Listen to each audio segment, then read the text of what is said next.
Sure, I could name a whole host of characters from Game of Thrones, but let's be real. By the time I'm done, we might have new characters coming up in whatever spin-offs HBO is brainstorming. The Stark reality. We've got the Stark family, Winter's most famous advocates. There's Eddard Ned Stark, the guy with the worst luck, his wife Catelyn, and their bunch of kids who have more resilience than I've got rain here in Portland. The Wolfpack Robb, the king in the north who never got to see how big the wall really is. Sansa, she's like that one cloudy season in Oregon. Starts out kind of dreary but really grows on you. Arya, a fierce fighter, takes Keep Portland Weird to a deadly new level. Bran, who has magical powers and a tendency to space out, kind of like that guy at the food truck.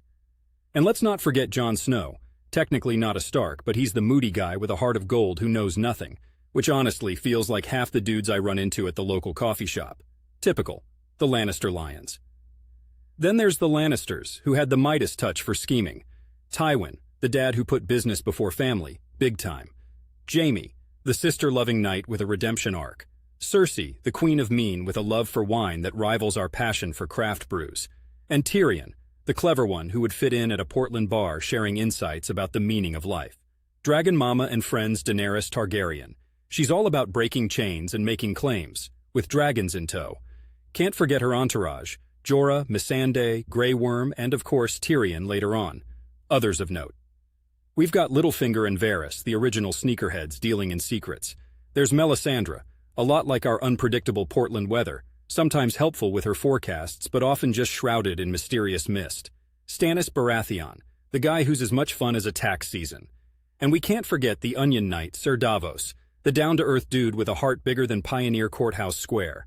The wildlings and beyond Ygritte, who knew more than Jon Snow, which isn't saying much but still. Tormund Giantsbane, with a fiery beard to match any Portlander's hipster aesthetic. And the Night King, because no good list is complete without the icy villain, not unlike a Portland winter. A song of ice and fire and names. But let's call it here. I could go on and unveil a whole army of names, but we've got trails to hike and craft beers to sip. And besides, the true fans know every character and their pet's name. For the rest of us, it's like trying to remember every raindrop from a Portland storm. Beautiful, but overwhelming. Just remember, in the Game of Thrones, you win or you die. In Portland, you just get a little damp.